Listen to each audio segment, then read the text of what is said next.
కోల్కతాలోని ఓ ఆసుపత్రిలో చోటు చేసుకున్న అరుదైన ఘటన వైద్య వర్గాల్లో సంచలనం సృష్టించింది.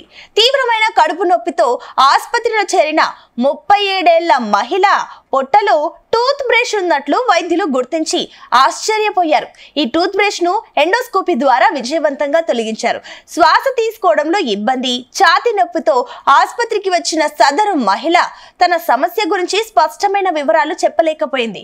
దీంతో వైద్యులు ఆమెకు X ray, G A, gastro intestinal endoscopy పరీక్షలను నిర్వహించారు. ఈ పరీక్షల ఫలితాలు చూసి వైద్య బృందం నివ్వెరపోయింది. ఆమె కడుపులో ఒక టూత్ బ్రష్ స్పష్టంగా కనిపించింది.